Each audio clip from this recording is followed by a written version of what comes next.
We don't have the time for an intro, so let's begin directly. Here are the following topics that I will be discussing today. Number 1, goals. Number 2, SW test. Number 3, schedule. Number 4, study techniques. Number 5, consistency. Let's begin with goals. So at first you need to define your goal. What is it that you want to do? What is it that you want to accomplish? Number 2, you have to prioritize. What is the most important subject to you currently? What is the subject you are the weakest in? If you want to see a full priority guide, then click here above. Watch that video to understand about different type of priorities and different techniques to set priorities. And then you have to break down the task. You have to break down large task into a small task. I have also explained how to break down big projects into smaller tasks in the above video. Now let's get on to SW test. SW test is basically strength and weakness test, and you have to find your strength and weakness. If you had no weakness, you would already be a topper, which is not possible since you are watching a video like this. Now write down your strengths and weakness. For example, my strength is mathematics. I love to do mathematics and I can do mathematics 24/7. Whereas my weakness currently might be chemistry. So I have to focus on chemistry more. Hence my priority would be chemistry. And the thing to keep in mind is don't skip this step and don't think this is BS, because if you're not able to analyze your strength and weakness, you will not be able to understand what you need to focus on right now. Now let's get on to schedule. So at first tell me guys that it is schedule or schedule, but that apart, you have to allocate different amounts of time depending on which level you are at. If you are a beginner, you can use Pomodoro technique, 25 minutes of work and 5 minutes of rest. If you are a semi-pro or in intermediate basically, then you can use the ultradian sprints, which is 90 minutes of work and 20 minutes of rest.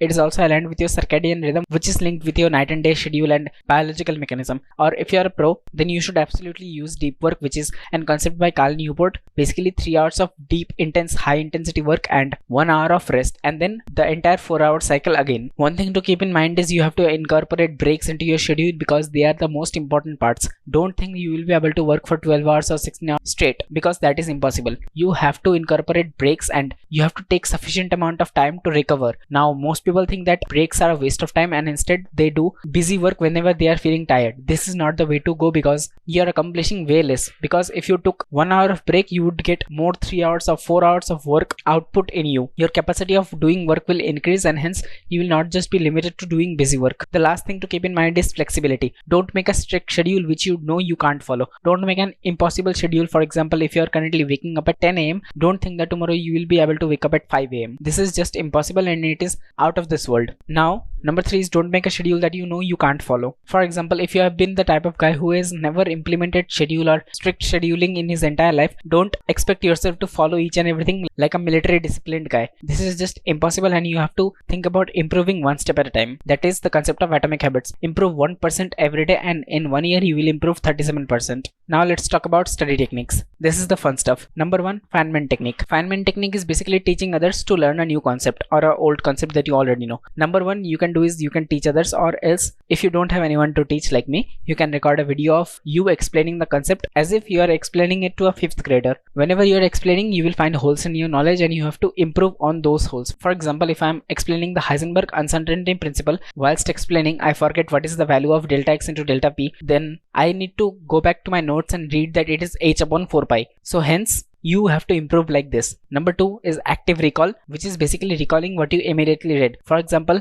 let's say you have finished all of your note taking and all of this. Now you can take a piece of paper and write down whatever you can remember, whatever the formula you read just now. Each and everything in crucial detail you have to write in one page. You don't have to summarize. Summarizing is basically looking at the book and then writing, but you have to do it by your own mind and you have to force your brain to write out things. This is also called blurting because you're just trying to blurt out each and everything from your mind and onto a piece of paper. Number 3 is spaced repetition. Now I will tell you the action directly and I will explain the science briefly. The action is revise after 3, 5 and 7 days, basically odd number days, and slowly increase the time interval. For example, you learned the concept today. After 3 days you revise. Now the day you next revise will be 5 days after those 3 days. So today is day 1, first revision will be at day 3, second revision will be at day 8, and so on and so forth. Now let's get onto the science. All of us know that we tend to forget 60 to 80% of what we learned the next day, and so we need to revise in order to understand and put that information into our subconscious mind, which is basically the mind which is currently not in our control. It just works in the background, and so you have to feed all of that information into your subconscious mind so that it becomes a second nature. Now that study techniques are done, let's get on to consistency. So you have to use rewards. Don't apply the Tate mindset because it does not work. What is the Tate mindset? Tate mindset is basically hustling and grinding and all of these things and just focusing on discipline. Instead, reward mindset is kind of like, all right, today I have done so much work and today I will be rewarding myself. For example, if you have completed 100 questions today, then you can say to yourself that today I'm gonna eat my favorite candy bar because I have completed such a hard task. The reason rewards work is because they encourage studying. They encourage you to do the right thing. Number 2 is accountability partner, and this works like a charm. I kid you not. It can be anyone ranging from a friend to a family member, but I prefer a friend because you can also see his progress and compare his progress to your own. You can basically compete with him and her, and you can keep each other accountable by saying that, alright, you haven't completed this chapter, and he or she will reply back to you that you haven't completed this and this chapters. This works like a charm, and the reason is because most of the times we don't have someone to watch over our backs.